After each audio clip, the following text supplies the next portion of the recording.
Isa ang Global Dominion Financing Incorporated sa mga nagtiwala sa ating programa. Kaya naman, halina at ating balikan ang ilan sa kanilang mga nabigyan ng payo.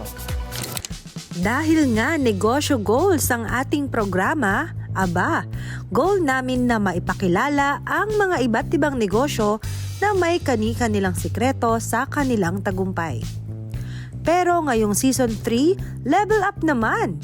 Dahil nagkaroon kami ng pagkakataong bigyan ng professional tips and trade secrets ang mga business owners na nakapanayam namin.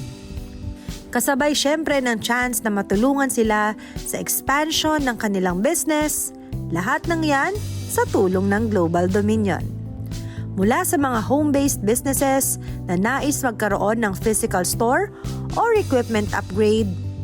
So, unang-una ko sigurong ma-advise, Miss Lovely, would be yung sa books, sa accounting ng negosyo mo. Kung lahat yan, tama yung records, lahat nare-record mo yung perang pumapasok at lumalabas, mahalagang-mahalaga yun para sa yung negosyo. Lalo na kung balak mo nang i-formalize yung negosyo mo, i-register yan through the appropriate regulatory bodies. Pag meron ka po kasi nun, madali ka na makakapag-apply for additional capital in the future, kahit sa anong financial institution. Kasi pagka gusto nyo mag-expand, so yun nga, may plano tayo for the next 3 to 5 years, kung ano yung may demand ba on that business para bago tayo mag-expand, at least alam natin na may mga customers na nangangailangan ng services ng printing.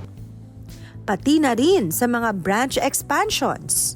So, kakailanganin mo talaga na mag-expand and magdagdag ng pondo para mapalago pa ito at mapalawak pa ang iyong network, no? Tulad nung meron sa aming nag-file ng loan, no? Takot na takot din siya during the pandemic at hindi niya alam na pwede pala niyang gamitin yung kanyang ORCR para isangla at para gamitin yun na pang simula ng kanyang negosyo. O maging sa mga out-of-the-box business ideas ng ating mga guest business owners. Since yung negosyong naisip ni Miss Eileen ay medyo out of the box talaga. So first time din po ito, Miss A, sa inyo. sa GDFI na meron kaming matutulungan na ganitong magnitude o ganitong scale yung negosyong gusto niya i-put up. So, ibig sabihin, sa Global Dominion, hindi lang after na makahiram akong pera sa inyo, bye-bye na tayo. Hindi Yes na, hindi po. ganon. May support system. May support po. Kasi po, ang isa sa mga objective po ni GDFI ay financial inclusion. So, gusto po natin tulungan talaga yung mga small and medium scale businesses na mag-grow po talaga. Patunay lang na ang Global Dominion ay totoo sa kanilang pangako bilang kapartner mo sa pag-angat sa buhay. At isa nga si Tatay Alvin ng bodega ni Tatay ang nabigyan ng payo ng Global Dominion. Magandang umaga mga ka-NG. Ako nga pala si Tatay Alvin.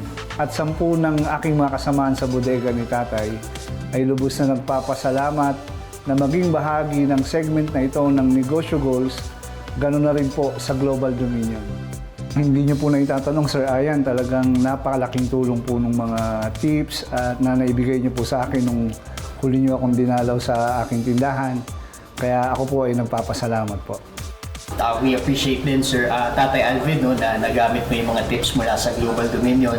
And sana marami pa po kayong iba ring negosyong matulungan. Opo, at dahil dyan ay gusto ko rin pong makatulong sa ating kababayan. Wow. Kaya po ako ay naglaan ng isang maliit na regalo. Ayos to Tay, sino naman ang maswerteng nanalo ng negosyo package na to? Ito, panoorin natin para malaman natin kung sinong nanalo. Ano po ito? Ako po si Roger Toquero at nakatira sa 34B, Sampaguita Street by sa Caloocan City. Ako po ay 55 years old na po.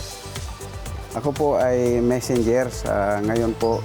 Minsan po nanood po ako sa GTV at napanood ko po yung pa-contest ng Negosyo Goals. Kaya nagbaka sakali po ako, baka pala rin po. Congratulations to the winner of Negosyo Package worth 13,000 from bodega ni Tatay.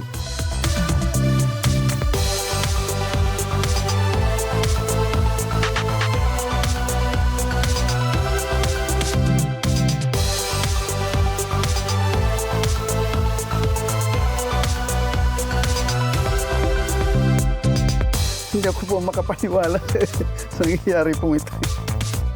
Marami pong salamat po sa bodega ni Tatay at sa Negosyo Goals. Ito po ay malaking karagdagan po sa pasimula po ng aming negosyo po. Napakabuti niyo po. Salamat po ng marami po. Thank you po. Binabati kita at kinukongratulate. Sana ay makatulong sa iyo ang munting negosyong panimula na hinandog ng bodega ni Tatay. Hangad ko ang iyong tagumpay at sa muli, binabati kita. Congratulations po. Maraming salamat, Sir Alvin, at sana marami ka pang matulungang negosyante. And sa ating winner, congratulations sa iyo.